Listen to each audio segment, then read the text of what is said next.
Los grupos armados en el país no dan tregua en sus actos violentos. Mientras millones de colombianos se enfrentan a una de las más graves crisis sociales y económicas por cuenta de la pandemia, los grupos al margen de la ley siguen cometiendo toda clase de delitos. Ni el COVID-19 ni la cuarentena para luchar contra él han detenido a los violentos en Colombia. Así lo revela un informe de la Unidad de Investigación y Acusación de la JEP, que recogió detalles de asesinatos, enfrentamientos y narcotráfico. Sobre crímenes de líderes sociales, dice que entre el 25 de marzo y el 9 de abril ocurrió uno cada 2 días y medio. En total, 6 crímenes en ese tiempo, mientras que reinsertados fueron 3. Los asesinatos los cometieron grupos como el Clan del Golfo y las disidencias de las FARC. Observa que los factores de riesgo para las personas en proceso de reintegración persisten, especialmente en los departamentos del Cauca, Nariño y Putumayo, donde se concentra una proporción significativa de casos. Otro hecho preocupante que se evidenció tiene que ver con las amenazas a la comunidad, las cuales aumentaron considerablemente en medio de la cuarentena, inclusive en localidades como Ciudad Bolívar, en Bogotá. Muchos de estos grupos están sacando panfletos y diciéndole a la gente que se imponga su propia ley. Es decir, tratan de demostrar que son ellos y no el Estado los que controlan el territorio y establecen una dictadura. En tanto, las disidencias de las FARC-EP y el Clan del Golfo de manera oportunista aprovecharon las circunstancias excepcionales de la pandemia para pretender legitimarse en la población civil y de esa forma abrogarse una autoridad de facto sobre la vida de las personas.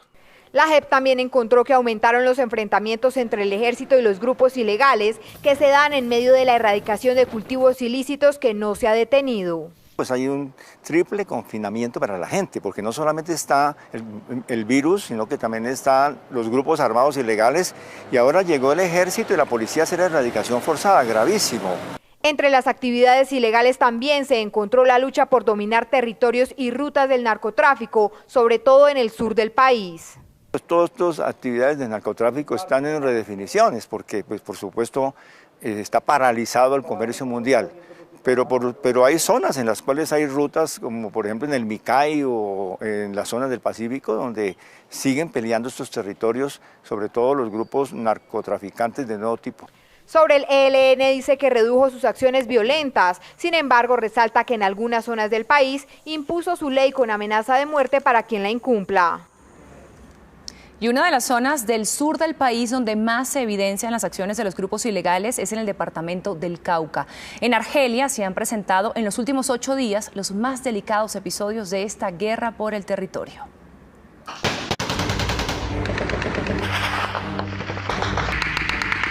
Se agarraron arriba, ¿cierto? Dale filo a filo.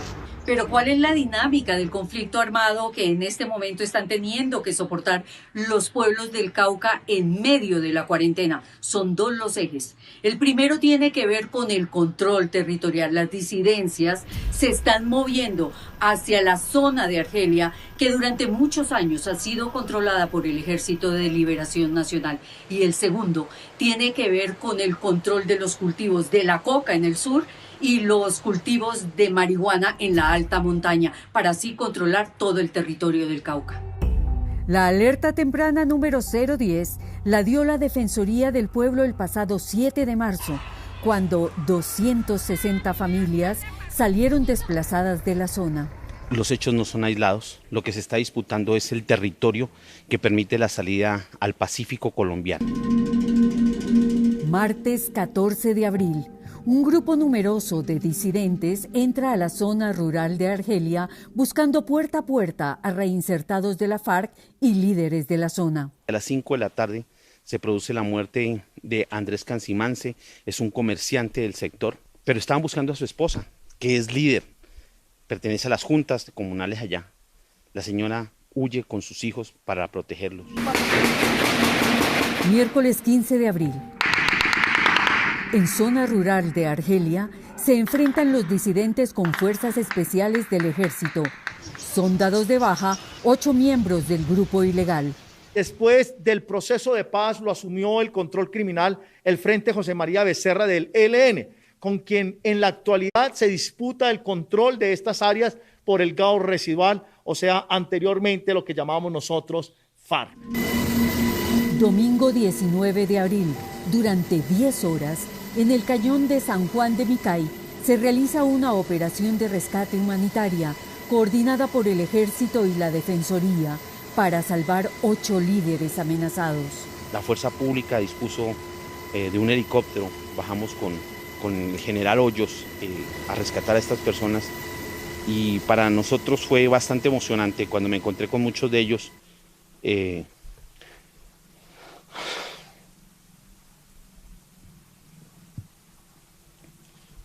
Yo había prometido volver a la zona. No pensé que en esas condiciones para salvarle la vida a esta gente. Llegamos al punto, lo rescatamos y con esto evitamos que asesinaran a 8 líderes de la comunidad. Este es el último registro que se tiene de los disidentes de las FARC reunidos en el cementerio, despidiendo a punta de plomo a uno de sus cabecillas. Siempre atrás. Este lunes, durante toda la tarde, la confrontación armada se movió más al norte, sobre la cadena montañosa de Corinto. Son trochas, ríos, está el San Juan del Micay, donde lo han denominado el río de las 1000 almas porque continuamente bajan cuerpos por esa zona. Alguien nos decía en el territorio, cuando lo visitamos hace aproximadamente 2 meses, que si se secara ese río, eso sería un cementerio, por la cantidad de personas que yacen allí. Este es un circuito de caminos, trochas, ríos, que después de la firma de los acuerdos de paz están siendo testigos de esta guerra escondida. Y ante esta ola de violencia que no cesa en el suroccidente del país, la Iglesia les hizo un llamado a los narcotraficantes para que acaben con sus actividades ilegales en medio de la pandemia. Este es un informe especial. Jesús es sepultado y al tercer día resucita. Monseñor Luis José Rueda apeló a la misericordia que, en sus palabras, es la que transforma al mundo, para pedirles a todos aquellos que conforman la cadena de producción del narcotráfico que cesen sus actividades. Este contexto del COVID nos hace pensar que la vida vale más que el dinero y que entonces es necesario que encontremos caminos de felicidad sin guerra, sin violencia, sin narcotráfico. Toda la zona del litoral pacífico se ha convertido en un trampolín de los capos del narcotráfico para enviar la droga a los mercados del norte y Asia, dice Néstor Rosanía. Y es que los eslabones de la cadena de las drogas ilícitas están compactos. Quiere decir, desde el cultivo, los laboratorios de procesamiento y la salida al puerto al mar, es muy seguro para los narcotraficantes. Lo peor, asegura Rosanía, es que el mundo se quedó en pausa, pero ellos siguen en sus actividades como si nada ocurriera. Los laboratorios de drogas siguen en un procesamiento continuo, las rutas no han parado y se han empezado a manejar unas estrategias de bioseguridad para sus empleados. Pero desde la Armada dicen que tampoco están de brazos cruzados y en medio de la emergencia de salud también han impactado a las bandas criminales. Y dentro de este ciclo de la emergencia por el COVID-19, entre esos resultados están 5 toneladas de clorhidrato de cocaína y 8 toneladas de marihuana. Y aunque los narcotraficantes hagan oídos sordos, la Iglesia insiste en llamarlos a la cordura. A que paren, a que desistan de esta actividad que denigra de la dignidad humana, que nos esclaviza, que ha dañado tantas vidas.